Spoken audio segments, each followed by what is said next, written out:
بسم اللہ الرحمن الرحیم۔ السلام علیکم۔ سیٹ بیلٹس باندھ لیجئے کیونکہ بہت بڑا بھونچال آنے والا ہے۔ آپ دیکھیے عمران خان کی ایک اور پیشگوئی لگتا ہے کہ درست ثابت ہونے جا رہی ہے۔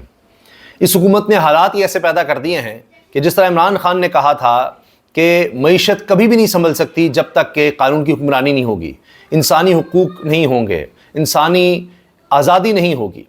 تو استحکام نہیں ہوگا، اور عدم استحکام ہوگا تو اس میں آپ کیا سمجھتے ہیں کہ معیشت سنبھل سکے گی؟ اور یہ سب کچھ ہمیں اب نظر آ رہا ہے۔ حال یہ ہو گیا ہے اس وقت کہ پاکستان دنیا کا واحد ملک ہے، پاکستان دنیا کا واحد ملک ہے جو اپنی معیشت کے لحاظ سے سب سے زیادہ خرچ کر رہا ہے سود پر، قرضوں پر۔ کوئی اور ملک 200 کے لگ بھگ ممالک ہیں دنیا میں، کوئی بھی قریب نہیں ہے پاکستان کے۔ پاکستان ایک غریب ملک سب سے زیادہ سود اور قرض پر خرچ کر رہا ہے۔ کوئی اور ملک اپنی معیشت کے لحاظ سے اتنا زیادہ نہیں دے رہا، یعنی صحت ہو، تعلیم ہو، اس سے کئی گنا زیادہ صرف سود کی ادائیگی میں جا رہا ہے۔ اور یہ حکومتوں کی غلط پالیسیز کی وجہ سے ہوا ہے۔ اتنے قرضے لے لیے اور اس میں کوئی پروڈکٹیو کام نہیں کیا۔ اب جناب سب سے پہلے تو سنیے 1 جولائی کو کیا ہونے جا رہا ہے۔ وہ لوگ جو نون لیگ کے ووٹر سمجھے جاتے تھے، وہ لوگ جو نون لیگ کے لیے کارکنوں کے لیے ریڑھ کی ہڈی سمجھے جاتے تھے کہ جی یہ تاجروں کی پارٹی ہے، اور جو انہوں نے حکومت کی جس طرح سے بھی اس میں اپنے آپ کو پاپولر بنانے کی جو 2013 سے 18 تک کوشش کی کہ باہر سے ڈالرز آ رہے تھے اور مصنوعی طور پر جناب چیزوں کو کنٹرول کیا، اس میں یہ تھا جی تاجر برادری ان سے بڑی خوش ہوتی ہے کہ باہر سے جناب سستی امپورٹس تھیں، ڈالر اس میں جھونکے جا رہے تھے، تو ان سے تاجر بڑے خوش ہیں جناب۔ وہ تاجر ہماری بیک بون ہے، ہمیشہ یہ جی ٹی روڈ کی پارٹی بن چکی تھی، تو وہیں سے سپورٹ ملتی ہے۔ اب تاجر 1 جولائی کو ہڑتال کرنے جا رہے ہیں، اوپر سے 10 جولائی سے پہلے صرف اور صرف 10 جولائی سے پہلے ان کے پاس تقریباً 10 دن باقی ہیں۔ IMF نے کہہ دیا ہے کہ شاباش بہت اچھا کیا ہے تم نے، یہ جو لوگوں کا خون چوسنا شروع کر دیا ہے اور جو لوگوں پر ٹیکسوں کی بھرمار کر دی ہے، بہت اچھا کیا IMF نے کہا ہے، لیکن 10 جولائی سے پہلے اب تم نے گیس کی، بجلی کی قیمتیں بڑھانی ہیں، پیٹرول کی قیمت بڑھانے کا تو انہوں نے پہلے ہی کہہ دیا ہے، پیٹرول لیوی بڑھا دی ہے، تو ہر چیز پر انہوں نے چونکہ GST پہلے سے بڑھا دیا ہے، زیادہ لگا دیا ہے، تنخواہوں پر بہت زیادہ ٹیکس لگا دیا ہے، تو IMF کو تو یہ ہے کہ بھئی آپ ٹیکس بڑھاتے چلے جائیں۔ لیکن اب ماہرین کہہ رہے ہیں، مرتضیٰ سید ہیں، انہوں نے اس پر طویل یعنی ایکس پر پوسٹ کی ہے، کالم بھی لکھتے رہتے ہیں، وہ کہتے ہیں کہ کینیا جیسے حالات پیدا ہونے جا رہے ہیں، کیونکہ اب پاکستان کا موازنہ انہی ممالک سے کیا جاتا ہے جو دنیا کے غریب ترین ممالک ہیں، جہاں نہ رول آف لا ہے، نہ کوئی شخصی آزادی اس طرح سے ہے، حالات وہاں پر اتنے عجیب ہوتے ہیں، اور ان ممالک سے ہمارا موازنہ ہو رہا ہے، چاہے وہ صحت ہے، چاہے ایجوکیشن ہے، یا یہ سود کی ادائیگی ہے،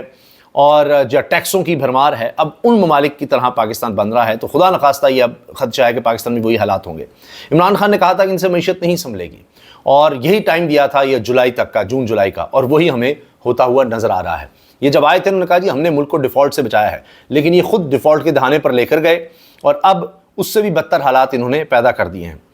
اس کے ساتھ جناب اب آپ یہ دیکھیں کہ اس حوالے سے جو خبریں ہیں وہ میں آپ کے سامنے رکھتا ہوں، اور اسی سے آپ اندازہ لگا لیجئے گا کہ حالات اب کس طرف جاتے دکھائی دیتے ہیں۔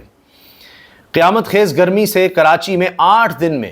صرف 8 دن میں پاکستان کے سب سے بڑے شہر کراچی میں 968 اموات ہو گئیں، یہ رپورٹ ہوئی ہیں جو، کیونکہ اب بجلی کا شارٹ فال 6000 میگا واٹ سے بڑھ چکا ہے۔ اتنی مہنگی بجلی ہے، ابھی اور مہنگی ہونی ہے اس کے باوجود، اور قیامت خیز گرمی ہے، اور اس میں جناب لوگ گرمی میں بیمار ہو رہے ہیں۔ اور اس حوالے سے اب گزشتہ روز کے بارے میں بتایا گیا ہے، سب سے زیادہ 142 میتیں عیدی فاؤنڈیشن کے صدقہ پہنچائی گئی ہیں۔ 8 دنوں کے دوران اموات کی تعداد 968 ہو گئی ہے۔ کے الیکٹرک کی ہٹ درمی جاری ہے۔ گزشتہ روز سب سے زیادہ 142 میتیں عیدی فاؤنڈیشن کے صدقہ لائی گئیں۔ عیدی فاؤنڈیشن نے بتایا ہے کہ 27 جون کو 135، 26 جون کو 127، 25 جون کو 141، 24 جون کو 134، 23 کو 128، 22 جون کو 86 اور 21 جون کو 75 لاشیں غسل اور تکفین کے لیے لائی گئی۔ یعنی ایسے لگ رہا ہے کہ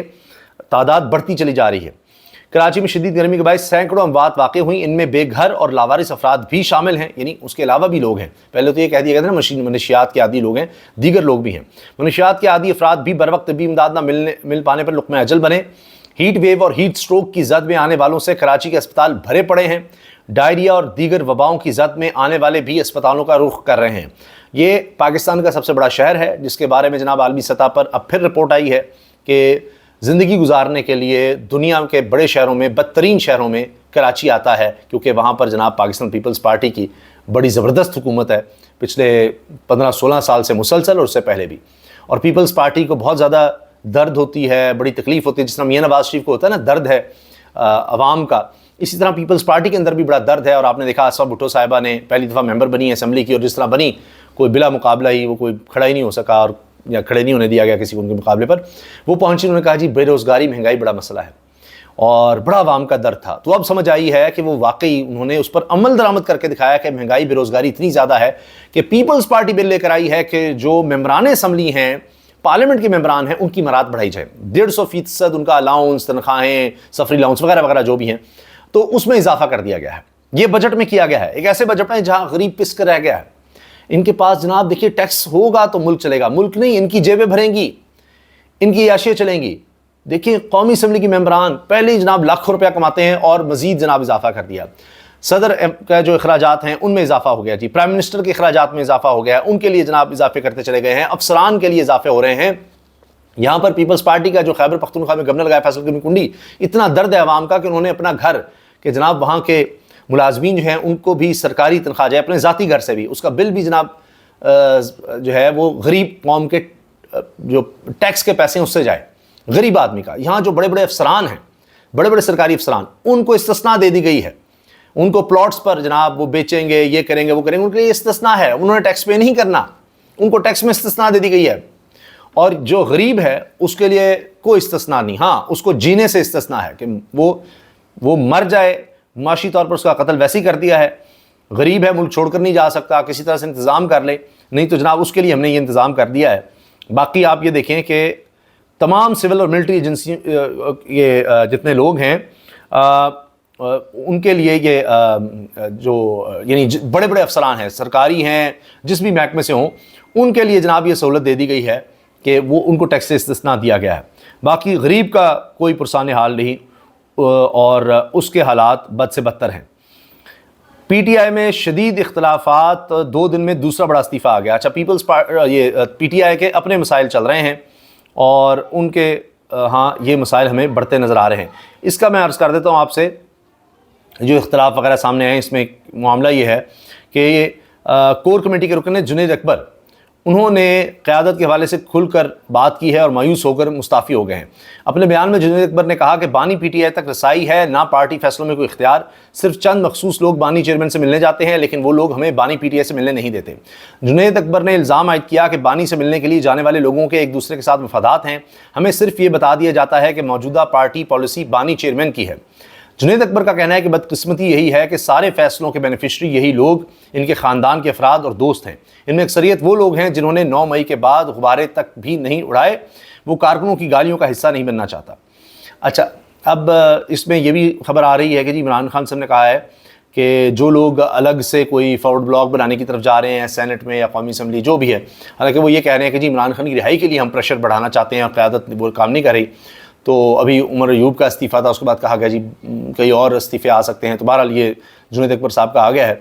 اور اب اس پر عمران خان نے نام منگوائے ہیں کہ جی کون فارورڈ بلاک بنا رہا ہے، جو بھی ہے. تو اس پر دیکھتے ہیں اب وہ کیا کرتے ہیں. لیکن اس وقت تحریک انصاف کو اتحاد کی ضرورت ہے، لیکن ان کے اپنے مسائل چل رہے ہیں. مگر بات یہ ہے کہ یہ سب جانتے ہیں عمران خان کے مخالفین کے کہ جس کو عمران خان کہے گا وہ لیڈر بن جائے گا. وہ اتنا کوئی بڑا کرائسس ان کے لحاظ سے نہیں ہے ان کے لیے، مگر اس وقت عوام کے لیے بہت بڑا کرائسس آ چکا ہے. اور اب یہ دیکھیں خلیق کیانی صاحب کہتے ہیں، وہی مرتضیٰ سید کا میں نے آپ کو بتایا، انہوں نے طویل اس پر لکھا ہے کہ پاکستان کے کیا حالات ہو گئے ہیں. تو اس پر وہ کہتے ہیں کہ جی یہ تمام بڑے خوفناک خطرے کی علامتیں ہیں. اور آپ یہ دیکھیں کہ وہ لوگ جو خون چوس رہے ہیں عوام کا، اور بڑے بڑے طاقتور لوگ ہیں، ان کی وجہ سے یہ سارا کچھ ہو رہا ہے. اس وقت ملک میں جو ٹیکسوں کی بھرمار ہے اور اس طرح کا بجٹ بدترین بجٹ آیا ہے، لیکن وہ اپنے آپ کو ٹھیک کرنے کی تیار نہیں ہیں. ان کی مراد جو ہیں مزید بڑھتی چلی جا رہی ہیں. آئی ایم ایف کا پھر ڈو مور کا مطالبہ، بجلی گیس کی قیمتوں میں اضافے کا مطالبہ کر دیا کہ نہیں ابھی اور کرو اور کرو. اور یہ شہباز شریف صاحب کہہ چکے ہیں کہ بجٹ تو ہم نے آئی ایم ایف سے مل کر بنایا ہے، لیکن آئی ایم ایف سے مل کر بنا کر اپنے لیے مراد لے لی ہیں، غریب آدمی کے لیے کچھ نہیں ہے اس میں. اور ہر طرف جناب ٹیکسوں کا ہے. ملک بھر میں بجلی کا شارٹ فال 6070 میگا واٹ تک پہنچ گیا ہے. اور اس کے ساتھ جناب اب یہ کہا جا رہا ہے جی پی ٹی آئی کرپشن کے خلاف ایک موومنٹ بن گئی ہے، اس پارٹی میں ہر قسم کا بندہ کود پڑا، صرف نوجوان نہیں بلکہ مڈل ایج، بوڑھے، غریب، امیر، سب اس پارٹی میں شامل ہیں۔ نجم سیٹھی، اب یہ دیکھیں جماعت اسلامی احتجاج کر رہی ہے لوڈ شیڈنگ کے خلاف، فضل الرحمان صاحب پہلی بڑی سخت سٹیٹمنٹ دے رہے ہیں، عمران خان کو دیکھیے، تحریک انصاف کو دیکھیے، تو اب تو عام آدمی بھی نکلے گا۔ میں نے آپ کو بتا دیا تاجر جو ہیں انہوں نے بھی اعلان کر دیا ہے، اور ان کی طرف سے کہا گیا بجلی بلوں کی قیمت میں اضافے، انجمن تاجران کا ملک گیر احتجاج کا اعلان، 200 یونٹ تک بل کچھ اور ہے، جبکہ اس سے 1 یونٹ زائد ہونے پر بل کی قیمت کچھ اور ہے۔ یہ میں آپ سے عرض کرتا ہوں، 200 یونٹ سے کم یا 200 یونٹ تک جو ہے فرض کیجئے تقریباً کہا جاتا ہے 3 سے 3,500 کا بل آتا ہے، اس میں پر یونٹ کاسٹ کم پڑتی ہے، لیکن جو ہی 201 یونٹ آپ بنا لیتے ہیں، یعنی اگر پنکھا ہے، چند لائٹیں ہیں، 1-2 پنکھے چل رہے ہیں تو اتنا آپ کا بن جائے گا، یہ کوئی اے سی وغیرہ کی بات نہیں ہے، تو آپ سوچیں کہ 201 یونٹ ہوتے ہی پر یونٹ جو ہے وہ ایک اور قیمت لگے گی، 200 والی 200 سے نیچے والی نہیں لگے گی، 201 پر ہی پھر سارے کے سارے 201 یونٹ جو ہیں وہ آپ کو اتنے مہنگے پڑیں گے کہ آپ کا بل آئے گا تقریباً 9,000 روپے۔ آپ اندازہ 1 یونٹ 200 سے زیادہ ہونے پر 3,500 سے 3,500 سے اوپر جا کر 9,000 کا بل آ جائے گا۔ اور پھر ایک اور المیہ یہ ہے کہ اگلے 6 مہینے تک آپ کو، چاہے آپ پھر 100 یونٹ استعمال کریں، 6 مہینے تک اسی ریٹ پر آئے گا، وہ 201 یونٹ والا پر یونٹ آپ کو پڑے گا کم از کم 6 مہینے، اور پھر وہ بھی تب ہے جب آپ مسلسل 6 مہینے 200 سے کم یونٹ استعمال کریں گے، پھر 6 مہینے بعد جا کر آپ کو دوبارہ 200 سے کم پر یونٹ والا ریٹ پڑے گا۔ یہ تو حال ہے۔ اچھا، اس کے ساتھ جناب اب لوگ یہ کہہ رہے ہیں کہ یہ حکومت کس طرح چلے گی جب ہر کوئی احتجاج پر مجبور ہو جائے گا۔ ابھی 1 جولائی کو تو تاجر کا میں نے آپ کو بتایا وہ احتجاج کر رہے ہیں، اور اس میں جو تاجر رہنما ہیں انہوں نے بھی یہ بڑا سخت موقف اپنایا ہے کہ جی ہمیں اب کوئی اور راستہ ہمارے پاس بچا نہیں ہے سوائے اس کے کہ ہم ملک گیر احتجاج کریں۔ اب دیکھتے ہیں کہ کسانوں کی طرح ان کو بھی کچھ مینج کرنے کی کوشش کی جاتی ہے یا یہ لوگ جو ہیں اپنا احتجاج جاری رکھتے ہیں۔ اچھا، اس کے علاوہ جناب اس ایک اور خبر یہ آئی ہے ریزرو سیٹس کیس، اس میں جناب جسٹس اللہ directed to satisfy this court that the PTI as a political party was excluded from the electoral process legitimately and thus it cannot claim any reserved seat it is also۔ اچھا، یہ جناب additional note آ گیا ہے justice اطہر بن اللہ کا، کہ انہوں نے کہا ہے کہ آپ اس عدالت کو سیٹسفائی کریں کہ جی یہ پی ٹی آئی کو as a political party electoral process سے یعنی قانونی طور پر نکالا گیا تھا، ان کو مطلب شرکت نہیں کرنے دی گئی تھی الیکشن میں، اس میں قانونی آپ نے جواز فراہم کرنا ہے، کہ پھر اس کی وجہ سے جناب ان سے وہ انتخابی نشان بھی لیا گیا تھا۔ ایک بریکنگ نیوز آ گئی ہے، تو جیسے ہی آئی میں نے کہا آپ سے بھی شیئر کر دیں، اور اس میں آپ جانتے ہیں پہلے ہی سپریم کورٹ میں درخواست دے دی ہے تحریک انصاف نے جلد ہیئرنگ کی جائے ان کے بلے کے نشان چھیننے کے خلاف جو نظر ثانی درخواست ہے۔ اچھا، ایک تو یہ ہو گیا جناب کہ تاجروں کی طرف سے ان کے رہنما کہہ رہے ہیں کہ جی یہ 200 یونٹ سے 1 یونٹ بھی اوپر ہو تو ریٹ فرق کر رہے ہیں، وزیر اعظم کو چاہیے کہ وہ حکومت نہیں کر سکتے تو اس سے علیحدگی اختیار کر لیں، ساری آئی پی پی کمپنیاں حکومتی بڑوں کی ملکیت ہیں۔ لیں جی، یہ تاجر رہنما کہہ رہے ہیں اجمل بلوچ کہ ساری آئی پی پی کمپنیاں یہ حکومت کے بڑوں کی ملکیت ہیں، اور شاید یہ وجہ ہے کہ آئی پی پیز جن کے معاہدے ختم ہو رہے تھے ان سے کہتے ہیں بھائی جان چھوڑیں ہماری اور دوبارہ رینیگوشیٹ کریں، کیپیسٹی چارجز یہ وہ، نہیں، کیا یہ ہے کہ وہی جو پچھلے معاہدے ہیں اسی کو جناب کنٹینیو کروا دیا ہے۔ یہ تو حال ہے، تو سلام ہے ان کو۔ پھر یہ تو الزام ایسے ہی جو نہیں لگا رہے اجمل بلوچ صاحب، یہ رہنما ان کے تاجروں کے، وہ کہہ رہے ہیں جی ایک تو وزیر اعظم کو چاہیے کہ حکومت نہیں کر سکتے تو اس سے علیحدگی اختیار کر لیں، ساری آئی پی پیز کمپنیاں حکومتی بڑوں کی ملکیت ہیں جن کی وجہ سے جناب وہ بجلی کے بل بڑھتے چلے جا رہے ہیں۔ سنی اتحاد کونسل کی مخصوص نشستوں سے متعلق کیس، جسٹس اطہر من اللہ نے 4 صفحات میں مشتمل اضافی نوٹ لکھ دیا۔ الیکشن کمیشن نے تسلیم کیا کہ بڑی جماعت کو سپریم کورٹ کے فیصلے کی روشنی میں نااہل کیا، بعد نظر میں فیصلہ کسی کو نااہل قرار دینے کے لیے نہیں تھا، عدالتی فیصلے کی غلط تشریح سے یہ سارا معاملہ پیدا ہوا ہے۔ یہ بات جناب جسٹس اطہر من اللہ نے 4 صفحات میں مشتمل اضافی نوٹ لکھ دیا۔ یہ مخصوص نشستوں کا کیس ہے جو ابھی چل رہا ہے، اس میں یہ بڑی خبر سامنے آ گئی ہے، اور آپ دیکھ رہے ہیں کہ اطہر من اللہ صاحب بالکل ایک اور لائن لے رہے ہیں، قاضی فائزہ صاحب کسی اور طرف کھڑے ہیں، تو یہ معاملہ لگتا ہے کہ ابھی آگے چل کر مزید بڑھے گا اور مزید حالات جو ہیں وہ کشیدہ ہونے والے ہیں۔ اجازت دیجیے، اللہ حافظ۔